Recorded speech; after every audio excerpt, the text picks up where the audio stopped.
Imagine a ruler so brutal they called him Ashoka the Fierce, a man whose thirst for power led to one of the deadliest wars in ancient history. Now, what if I told you this same man would undergo a transformation so profound that he'd be remembered not for his cruelty, but for his compassion? This is the incredible story of how one of history's most violent emperors became its greatest advocate for peace. Before his legendary conversion, Ashoka was a terrifying figure. He inherited the vast Mauryan Empire in the 3rd century BCE, but his ambition knew no bounds. He was known for his ruthless tactics and his fearsome temper. Legends even speak of a torture chamber he built, an earthly hell designed to punish anyone who defied him. His goal was simple: to expand his empire at any cost,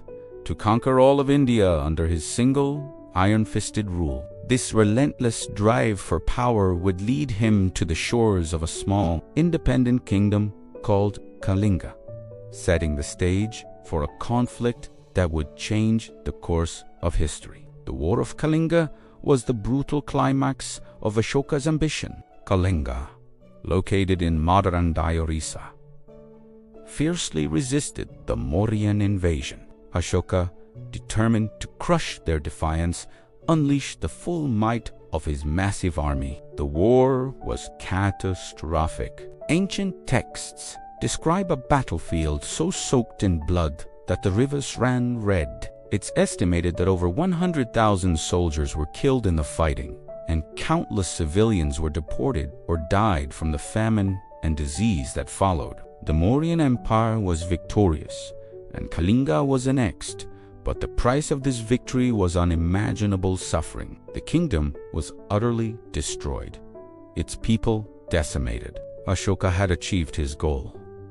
He had conquered his enemy, but as he surveyed the devastation he had caused, something inside him shattered. This is the first great curiosity about Ashoka, the moment of his profound change. Standing amidst the ruins of Kalinga, surrounded by the dead and the dying, he wasn't filled with the pride of a conqueror. Instead, he was overcome with deep, crushing guilt and remorse. The sight of families torn apart, of children orphaned, of a land ravaged by his own ambition, horrified him. He realized the hollowness of his victory. What was the point of ruling over a graveyard? This single brutal war forced Ashoka to confront the monstrous nature of his own actions. It was a spiritual crisis of epic proportions, a moment that would redefine his entire existence and the future of his empire. He finally understood that true conquest isn't about land or power, but about winning hearts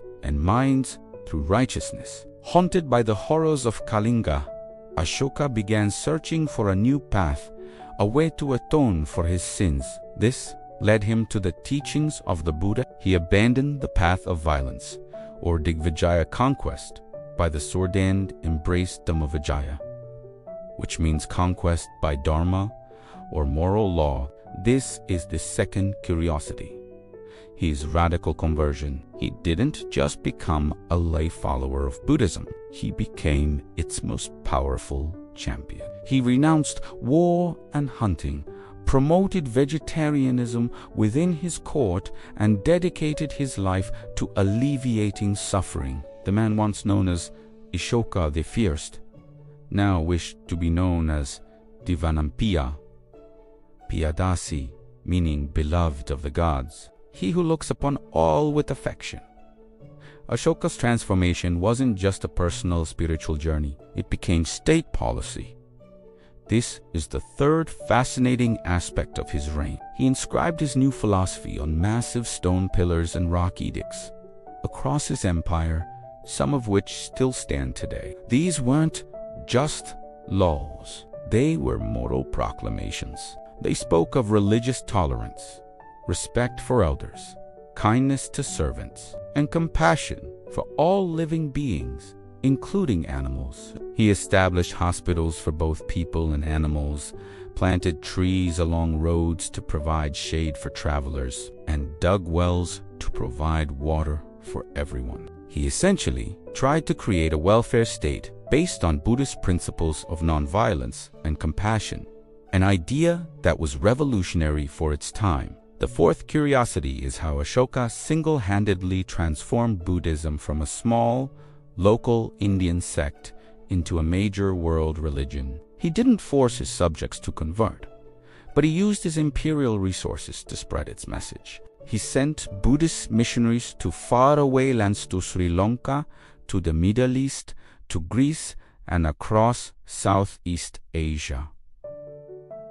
His own son and daughter, Mahinda and Sangamita, are said to have led the mission to Sri Lanka, establishing a lineage of Buddhism that continues to this day. Without Ashoka's patronage and his missionary zeal, Buddhism might have remained a minor philosophy within India. He was the catalyst that ignited its global spread. Finally, the fifth and perhaps most profound curiosity is Ashoka's legacy of peace. After the Kalinga War, he never waged another war of aggression for the remaining 40 years of his rule. The vast Mauryan Empire experienced an unprecedented era of peace and prosperity. He proved that it was possible to rule a massive, diverse empire not through fear and violence, but through justice, compassion, and moral authority. He showed that a ruler's true strength lies not in their ability to conquer,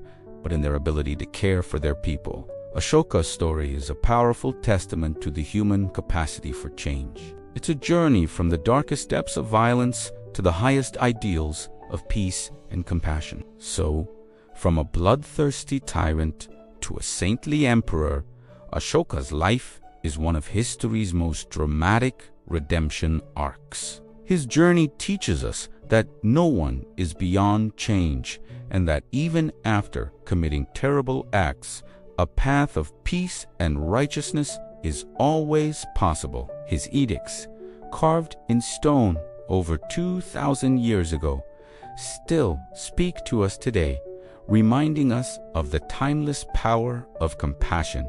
The story of Ashoka isn't just ancient history, it's a lesson for all of humanity. Thank you for joining me on this incredible journey through ancient India. If you found this story as fascinating as I do, please hit that like button, subscribe for more dives into history, and share your thoughts in the comments below. What part of Ashoka's transformation surprised you the most? Thanks for watching.